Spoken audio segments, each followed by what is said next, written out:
today we are talking to two great legends in the field of medicine.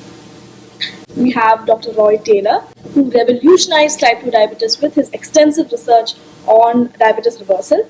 And we have Dr. Sreejith, who brought this to India and implemented it in the clinics here. So I have one quick question. Is diabetes reversal? Sir? Yes, we were able to show this back in 2011, and it was all based on an idea, because my work had looked at various parts of the body, but suddenly everything came together in 2006, and it was possible to see that type 2 diabetes was a simple condition, and it could be reversed, but of course, sitting in an armchair and having a hypothesis is not good enough, so we had to go out there and test it. And in 2011, we were able to answer your question. Yes, type 2 diabetes is reversible. Sir? Yes, in our experience also, and also I'll make a little correction that I'm not a legend, I'm a fan of a legend. Dr. Taylor is the legend. But we did bring it to India and also did implement it, especially in Kerala. And we have seen that, whatever he has put forth is practical, not just in the West, but also in Indian subcontinent. So let's go to the basics. Can you tell me about what is diabetes actually, and what is there a precursor, is there a stage before it, and what are the risk factors associated with this disease? Thank you. Yes, that's a very good general question. Diabetes is simply a state in which blood glucose levels rise too high. But the causes of this are really very important to recognize. We're talking today about type 2 diabetes. That is the common type that tends to affect adults and is related to carrying around a bit too much fat. Now, type 2 diabetes affects the fat particularly, and it is that effect that slowly causes the pancreas to stop working. Pancreas usually makes insulin and controls the blood glucose level. So for a long time, several years, people can be seen to have just a slightly elevated blood glucose while the pancreas struggles. And then eventually the effect of the fat gets too great, and then diabetes is present. But you see, it's just a continuum. And when we look at reversal, we're talking about taking away the excess fat, and suddenly things can go back to normal, at least in the early stages. And what about in India? Are there specific risk factors associated with this disease? Yeah. In fact, especially in Kerala, we all know that in India in general and Kerala in particular, we eat a lot of carbohydrates. And though we usually, compared to the Western people, we feel that we are lean and they are usually obese, but body fat content wise, probably Indians have much more fat inside. So like Dr. Taylor told, fat is the precipitating cause, and our fat percentage is much higher. We consume a lot of carbohydrates, and this high carbohydrate intake and the relative increase in fat make us actually much more prone for diabetes. And that's why we see so many people having this disease here. So your quest for this, for basically reversal in diabetes, it started many years ago. And what inspired you? What motivated you to look into this particularly? And how did you come across this particular finding? Well, what motivated all my work over almost 5 decades has been the inspiration. You don't look 5 decades old. So you look very young. You need to be what the world, what you wish the world to be. Okay. Yes. Said Mahatma Gandhi. So that is so important. So I look as I am.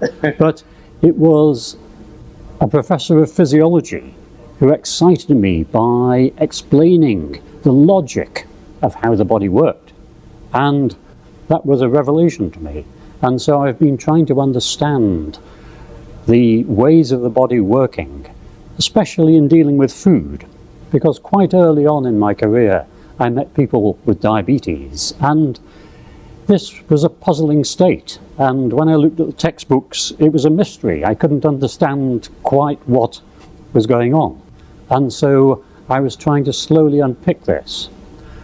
But there was one catalytic moment when things came together, when a patient came to see me, a rather special patient, in fact a doctor, and this person demanded that they wanted rid of their diabetes, they wanted a cure. And at that stage I could see part of what became the twin cycle hypothesis. So I said, well, we can put some things right if you do this. And that was considerable weight loss. And this person went away, lost weight, but not only what I knew would happen happened, but also more. And so, listening to my patients, this particular patient set the scene for me to try and put everything together to understand what might be happening, and that became the twin cycle hypothesis. So it was after he had that considerable weight loss, you actually thought, okay, this could actually be a thing, it could be the future of reversal in diabetes. Yes, although bear in mind, it was partly dealing with patients, trying to help them and make their lives better, but also the quest in my mind was the cause of diabetes. I wanted to try and clarify what was a muddle in the textbooks. So getting a clear view in it was still my major focus. And in your book you do mention that having seen patients with bariatric surgery having big weight loss and sort of going into reversal or remission probably made you also think, why not other methods also to lose weight? Yes, and that is an interesting aspect, because the bariatric surgeons from quite early on thought that their magic was that they produced a big spike in a hormone made from the gut, and said, we have turned the gut into an intelligent endocrine organ and will cure diabetes.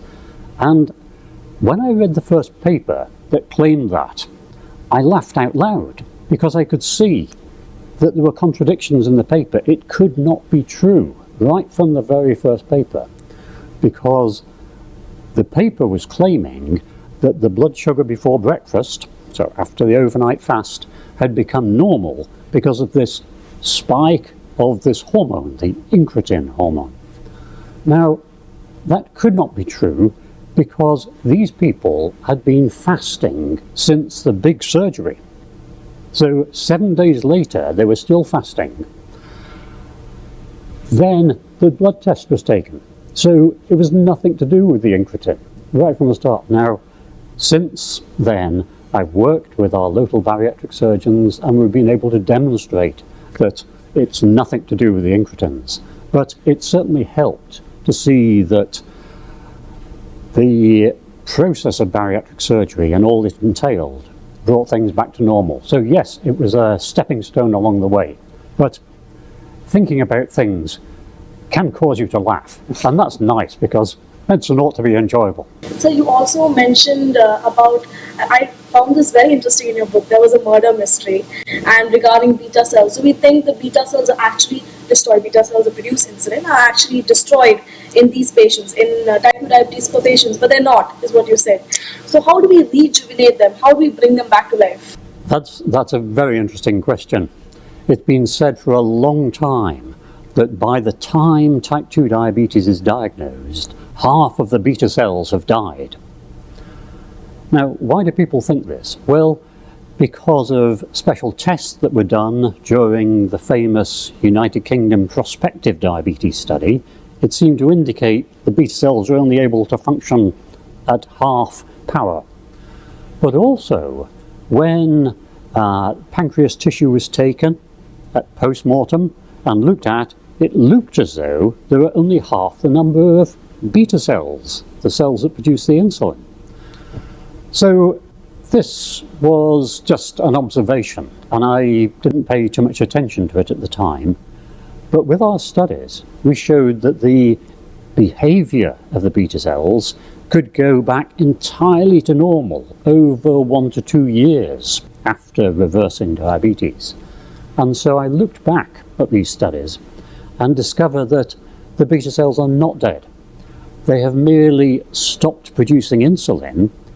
So when the doctor takes the pancreas tissue and stains it for insulin producing cells, these cells are not producing insulin, so of course they don't stain.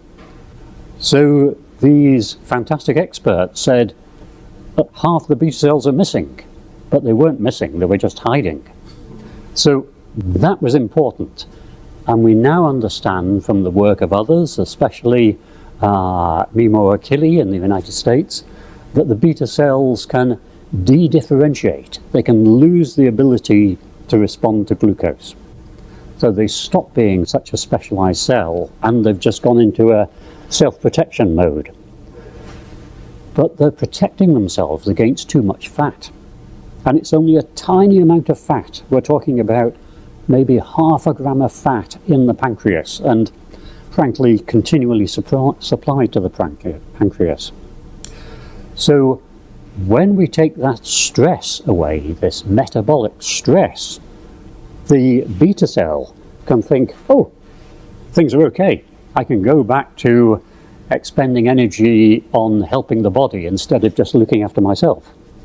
So the beta cells flower again and are able to come back to normal, at least early after diagnosis. So actually, Sir had rightly told that, for common man, they may not know about alpha and beta, but actually, these are just some cells which are named in the pancreas, and pancreas is the organ which is like in one of my patients after the entire lecture asked me, Doctor, what is pancreas?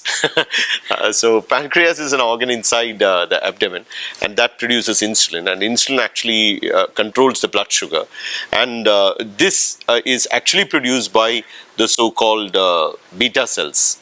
The name of the cell is beta cell of the pancreas, and that's what Sir discovered. And again, Sir, in fact, you did mention, you did make a passing mention about twin cycle, and you also began by saying that fat is the big culprit. Now probably it's time to connect both. Yes. So the twin cycle hypothesis suggested that the problem lay primarily in eating just a little bit too much food each day. A tiny amount extra, maybe half a mouthful extra every day. We're not talking about gluttony, we're talking about just everyday life. But the measure of that is weight in adult life, because people put on weight after they've finished growing. But there's no reason to put on weight after the age of, say, 20, 21 is what you tweeted. Yes, 21 is good. Any gain in weight after that age is unlikely to be anything other than fat. So we don't grow extra brain, we don't grow extra muscle or bone, it is fat. And that's the observation. Now, coming back to the twin cycle, I knew from our own research that too much fat inside the liver caused insulin to stop working on the liver. Insulin resistance, we call it, but we're talking about the liver particularly. And I could see that if we took the fat away from the liver, it would go back to normal. Now, the magic thing is that the liver actually controls the amount of glucose in the blood. Insulin tells it how much to produce, and the liver produces it. But if insulin resistance is there, the liver doesn't respond, and so the sugar levels go too high. Too much sugar is produced. I suggested that this is a vicious cycle, because too much food, too much fat in the liver, then resistance to insulin, then the insulin levels go up. The body tries to make a bit more insulin to push the glucose down again, but that does something that impinges upon what you said earlier, this carbohydrate. If there's too much insulin, the body tends to store this carbohydrate immediately as fat. Now we think of those as two very different foodstuffs. There's fat and there's carbohydrate, But in fact, the body can convert. And with high insulin, we have the carbohydrate foods, rice, bread, chapati, transferred into fat. So here we have a vicious cycle, because too much fat produced means that there's more insulin resistance, means that there's higher insulin levels, means that there's even more tendency to make fat in the liver, and so a vicious cycle. But one of the other jobs of the liver is to supply fat energy to the rest of the body. We produce fat all the time from our livers, and it's normal. But if there's too much fat inside the liver, too much fat is produced and sent to the rest of the body. Now, if it can be accommodated under the skin, people may not like the look of that, but it's safe metabolically. It will not do any metabolic harm. But if there's more fat than can be accommodated under the skin, it will be stored inside the organs. Now, some of it will go inside the tummy itself, and the waistline will expand. But the important thing is, some will go into the organs. There's already fat in the liver, that's where it's coming from, but it will go into the pancreas. And it's that I suggested would gradually cause the beta cells to fail. Because I knew of some work by a famous American physiologist, Roger Unger, who had shown this in the 1990s. But people had forgotten about it, they hadn't seen the importance of it. But connecting those two things led me to complete this twin cycle hypothesis, one cycle in the liver, one cycle in the pancreas, and the blood sugar will gradually rise. And that could be type 2 diabetes. Now, that was the twin cycle hypothesis. That is, in fact, was a fantastic explanation, because until then we were saying that this is a disease of carbohydrate intolerance caused by some unknown factors, and it is irreversible. So it was actually Dr. Taylor's mesmerizing studies which actually, this is the basis of twin cycle: too much fat in liver, too much fat in pancreas. And then probably you went on to say that reversing this fat, because explaining the hypothesis and explaining the disease won't suffice. People want a cure. Yes. So I'm going to see it in the textbooks now, the data editions. I hope so. I hope so. It takes a long time for knowledge to work through to the textbooks, to beliefs and knowledge amongst doctors, but I believe it will happen, yes. So you've been a diabetologist for many years now. So has this research question always troubled your mind? Have you also wondered, okay, I'm treating diabetes, is there a cure to diabetes? And how did you... Of course, we always wanted a cure, but frankly speaking, none of us had this clue that, it could actually be reversed. Bariatric surgery initially gave some hope, but then it is either too cumbersome or too unaffordable. And in the Counterpoint study actually got published as a cover story in one of the Malayalam health magazines. And then, we just looked at the numbers. It was just 15 people, and of which 11 had completed. So we were thinking, we were knowing about Dr. Taylor then, and and his research team, that something was happening. And only after he published his book, we knew that there was a lot of struggle in arriving at all these. But then I took it up directly after the direct study, because he proved it with the hypothesis was proved in the Counterpoint study way back in 2011, and 2012-13 it became known world over. But then in 2017 with his study, it became amply clear that yes, it is possible in routine patients in primary care, and that was the emphasis, and not in tertiary care, in primary care. And I think that revolutionized, and then we also took it up, and today we also have proof that yes, it can be reversed. But then I think Professor Taylor himself would be telling us that, having said that twin cycle hypothesis and increased fat is what is causing diabetes, the big question is, will taking away this fat reverse diabetes? Yes. And in order to test the hypothesis fully, I needed to demonstrate that. But how to do it? because everybody knows it's difficult to lose weight. And the traditional words are, well, you need to eat less and walk more.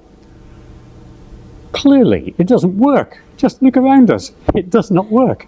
And I knew from some very old studies using some unsatisfactory diets that it was possible to get quite rapid weight loss with a very low calorie diet. Now, those old studies used too low a calorie diet. It was about 400 calories, not terribly good. I could see that we could produce a nutritionally complete food and do this in about 600 to 800 calories. And I did that by using a liquid formula diet. Why a liquid formula? Well, it's because there are two problems with losing weight. The first is people feel hungry. That's not good. The second is the cumulative burden of decisions. Every day, can I eat that? How much is that? Is it half a cupful? Is it a level teaspoonful? It gets to people and they can't carry on just living like that. Even a spoon could be a small spoon, big spoon when you say one spoon or 1 cup. Yes, it becomes infinitely difficult. So I had to make things simple and not associated with hunger. One peculiarity of the low-calorie diet, very low-calorie diet, is that after the first approximately 2 days, people stop feeling hungry. And they can just manage perfectly well on this, especially with diets that are formulated for that purpose. So for that reason, I used a liquid formula diet. What decisions are needed every day? Merely what flavour packet you choose. So I think today I'll have the savoury packet or perhaps the strawberry packet. It is a choice, but it's an easy one. And it's a meal, so it's 1 packet. So I had made things simple because I understand how I work and I function, and I do better if I'm asked to do simple things. So I expect everyone else will be the same. And making the diet simple is important. So a packet of liquid food for 3 meals per day, 1 packet at breakfast, 1 packet at lunch, 1 packet in the evening, and some non-starchy vegetables, because people are just not metabolism alone. We've got to keep the gut happy, the stomach happy, and some roughage is a good idea. And leafy vegetables are very light in calories and are good for the stomach. So yes, we needed to include those. So that became the basis of what we've done all the way through. And it was that simple diet that led to the success of the counterpoint study and the next study, the counterbalance study. And that was what we used in direct to prove that it could be done by anyone in primary care. So it was understanding people and knowing a bit about food that brought these two things together. It's really cool. But then I don't know if in India that could work out, because like in India we have a lot of flavors, and I don't think we're satisfied with just one flavor, one yes, package. and that's fine, because what I developed was something appropriate for the culture in the northeast of England, and that's fine. Now it turns out that it's suitable for many different circumstances, but it needs to be adapted.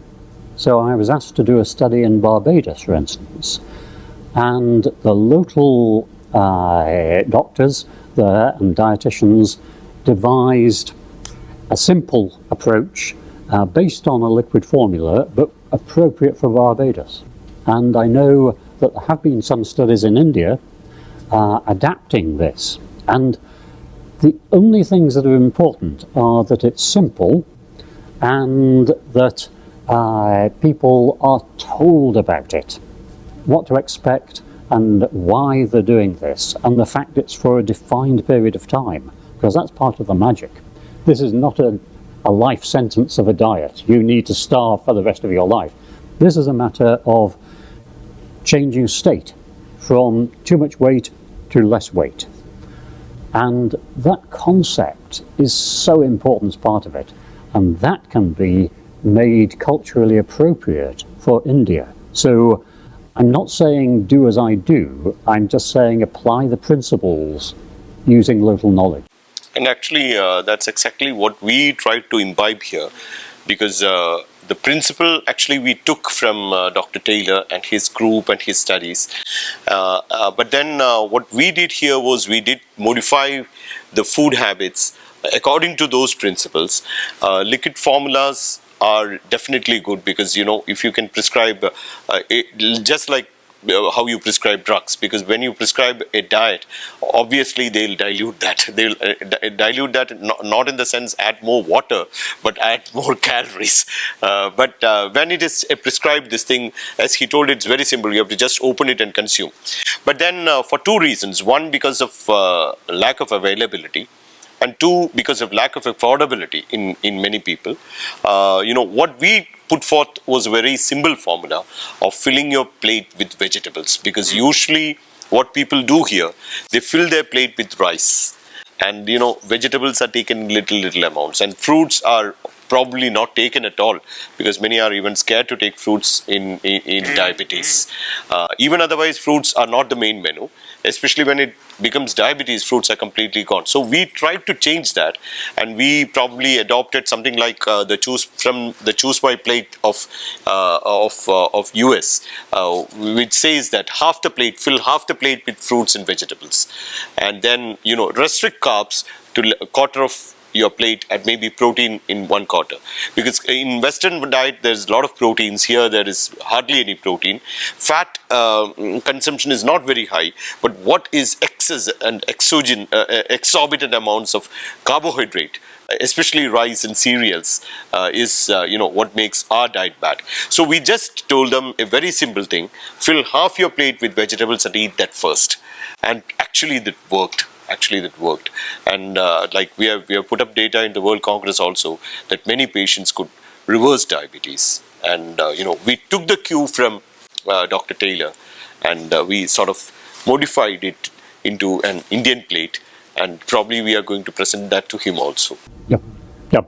So that's so important. Food plate, and was it accepted by the public? And Yes, we did do a study, and in fact, even Dr. Taylor, I think he'll also elaborate on that in his paper. Also, in his book also he has mentioned how people accepted that and took it, because the most important thing what we have also seen is that for patients with diabetes, they want a cure, and if there is a clear message that yes, it can be reversed. Of course, not in everyone, but probably in a lot of people, it can. Drugs can definitely be brought down, which they showed in direct study also, and drugs can be completely stopped in many. And if if they know that can happen, then they are willing to do this very small sacrifice of, you know, bringing down their rice and increasing their vegetables. And we did do a study on the compliance. We did put up that also in the World Congress this year, and it showed that it was fairly accepted. Many people meticulously followed that, but all the people definitely reduced their carbs, increased their vegetables. They got the overall concept, but we also were not too strict in, you know, making them follow that. We just gave the ideas and gave them some practice, but many people took it up. Almost everyone, you know, accepted that, and we're doing in various measures. And with a little bit more intervention and little bit more evidence coming up, I'm sure that people will take it up in a big way. Sir, you talked about weight reduction, and basically loss of fat leads to reversal of diabetes, if you say it roughly speaking. So what about in people who, I mean, we say that they are not obese, as in they do not appear to be obese. So how would they be able to achieve this reversal in diabetes? And what are the other factors that might play into this particular reversal? I would say right away that type 2 diabetes is not caused by obesity. So it's a different matter. Obesity is having a weight above a certain level. But we're not talking about that. we're talking about an individual. For the doctor, it's the patient in front of them. Now, if that patient has type 2 diabetes, they have more fat in their body than they can cope with. That's a really important concept. So even though they may look thin, as in fact Dr. Sreejith has already mentioned, they can contain more fat than they would expect. Now, we have recently done a study in our patients in England and have shown that in fact that's true. People who appear thin but have diabetes have still got a lot of fat hidden inside, but it's just this fat. We should reflect on the fact that the amount of fat inside the pancreas that's causing the mischief is about 0.5 gram. So how much weight do I need to lose, doctor? 0.5 gram, but all from the pancreas. So you see, how people appear is not relevant. And for people who appear very thin but still have diabetes, it's almost certain their waist will have increased a bit since they were 21. And they need to get that down.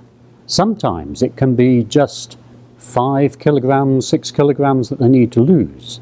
And in our study, we showed that diabetes went back to normal at the point where they'd lost about 6.5 kilograms.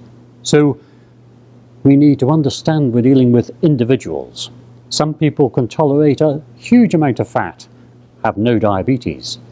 And in fact, that's a normal situation because 72% of people with a very high weight, body mass index over 40, 72% do not have diabetes. It's important to realize this because it's so often that the lazy phrase is trotted out, type 2 diabetes is due to obesity. It's an obesity related. It's nothing to do with obesity in precise terms. It's merely a matter for the individual. If a person has gone higher than the personal fat threshold, very important concept, then they will get diabetes and they need to bring their fat level down. The diabetes will go away. So obesity is basically just a risk, not the cause of diabetes. That's right. And we have to celebrate the individual. Yeah. So it's nothing to do with epidemiology, it's nothing to do with concepts such as obesity, it's the person in front of us.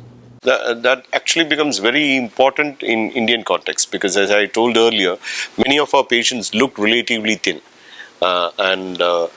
so actually they are not thin because a famous tweet by Dr. Taylor that you ought to be wearing what you wore when you were 21 years old. In fact, one of our cardiology scientists also say that if you can wear the outfit which you put on your wedding day, then probably you're fit. Because we do see that after they finish their studies, once they get employed, once they get married, both men and women start increasing their weight. And they think that it is normal because everybody around has almost the same weight, which is actually not true. And this increased fat, that is what he told. For every person, he has a personal threshold. And the increased fat in each person is causing increased problems for that person. So the more fat each person can bring down, the chance for reversing becomes higher. So we talked about diet. What are the other things? As in, exercise is another thing that every person is said to do. So does that also have a significance here? If so, how much of exercise and how do you have to do it? Do you have to go into intense workout? Let me tell you that when I'm explaining what I want people to do if they decide to go ahead with aiming for remission, I explain about the food, how that's managed, and then I say, but during this weight loss phase, I don't want you to do any extra exercise. And you know what happens? A big smile spreads across their face. You could call this Taylor's sign.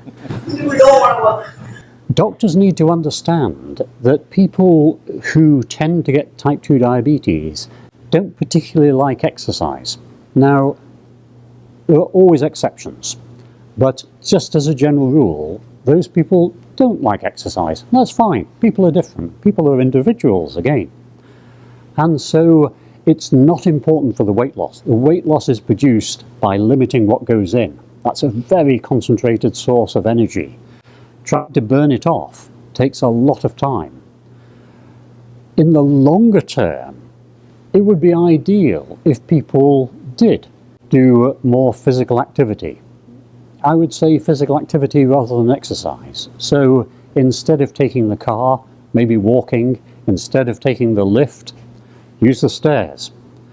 I observe that in India, the stairs are not terribly well used. So there are some simple things that can be done. But what form of exercise is best? It would be the kind that an individual enjoys. So if they enjoy dancing, that's ideal. There we have an exercise that's good for the body, the mind, and the spirit. It's a social activity. If they enjoy playing some sport that they used to perhaps play as a younger person, table tennis, volleyball, fantastic. That would be really very good. If they enjoy walking and looking at nature, looking around at the birds and trees and flowers, fantastic. That's also good. So let me just emphasize that exercise is good because it will help control the weight. There's a lot of misleading information about people must do exercise, that for diabetes you must control your diet and do exercise. That's not true. You must control your weight appropriately, and that is all about the eating. The exercise, if it can be fitted in, if it can be sustained, that's an added bonus. What we generally say is eat well, move well. In fact, I was recently reading a book by an anthropologist who is also a doctor on exercise, and what he was telling was probably the only animal in the whole planet who exercise for half an hour every day is man, and that to an urban man, because he was telling that he was he went to some primitive areas and to do some studies, and in the morning he wore his tracksuit and he walked for half an hour, and all people were wondering like what this guy is doing. Is he going to catch something? Is he going to hunt? And they saw that after half an hour he's coming back again. It's like a way of life. Actually, every animal moves around for searching food, and which means that every time we should be active. But then in modern circumstances, when you can't do that, then it makes sense that you do at least some form of exercise. But as Dr. Taylor rightly told, that what we say is generally on a treadmill you can see how many calories you burn. With a moderate exercise you burn around 100-140 calories, and if you are very athletic, around 200-240 calories, and Indian samosa is notorious to have 250 calories. So one samosa destroys everything. So exercise, yes, it's important, especially for maintenance. It does a lot of benefit, but then the major emphasis is on good food. So in India, what are the additional steps that you might have to look for, as in certain things that you shouldn't take or certain aspects that you should focus on in case of... One word we have to say, we'll have to say that, reduce your carbs. Reduce your carbs, reduce your calories. Carbohydrates means a lot of cereals like rice, wheat, oats, cornflakes. A lot of things are, that's our staple diet. It used to be. It's cheap also. But then, no, we'll have to reduce on that. So, and substitute as far as possible, because vegetables again are locally and seasonally available. They are plenty. They are not all that costly. So, lavish on vegetables and reduce your carbs and reduce your cereals. Is probably rice and wheat is probably what can be done here. And I'd add, avoid concentrated sources of calories, and that's largely cakes and very sweet things. I would never say never have these, because of course everybody needs to celebrate from time to time, but every day, no. And so these have got to be rare treats if taken at all. The concentrated forms of calories are so dangerous because, as you say with the samosa, it's possible to take in many calories and undo many weeks of dietary restraint just in a short period of time. So concentrated calories, sweet things, very, very fatty foods with sugar in are to be avoided. And there are many who think, in fact, Professor Taylor also is likes this point much. Especially in India, there are many who thinks that alcohol is okay, and while copying the Western diet, they probably make alcohol also routine. What do you feel, sir? The important thing about alcohol is to realize that it is so concentrated in calories.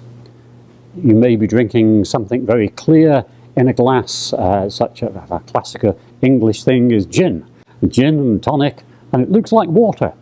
And yet, alcohol has got almost as many calories per gram as fat. Fat is the most calorie dense, 9 calories per gram of fat. Alcohol, 7. It's almost up there. So anything alcoholic will confer quite a lot of calories. Now, in moderation, there's nothing particularly bad about alcohol, but when people are trying to lose weight, no alcohol. So during the weight loss phase, we say, please, no alcohol. During the weight maintenance phase, then if people are maintaining their weight, whatever they're doing is fine.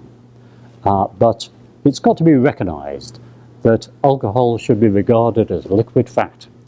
Yes, you are told that there are three. In your book also he mentions there are 3 sources of energy. One is carbs and proteins, second is fat, and third is alcohol. You say that the other one, carbs and proteins have 4 grams, 4 calories per gram. Fat is 9. That means 100 gram butter you take, it is 900 calories, and 100 gram alcohol is 700 calories. So that also we need to realize. And then there are a lot of other myths also. Like for example, many people say that one should never. In fact, I think you have devoted one entire chapter on myths. Breakfast is brain's food. Yes, my grandma keeps telling me you have to have breakfast, otherwise you will not be able to write your exam, you will not be able to think. You have to have this many calories, you're growing. So is that actually all true? No, this is a myth that's grown up, but it's very understandable in its origins, because if we go back to a time when most of the population would work in the fields growing their food, then perhaps eating at some early point in the day is good. Often going out to work and then having a break and eating something like a brunch, and then a meal in the evening, that is really very good.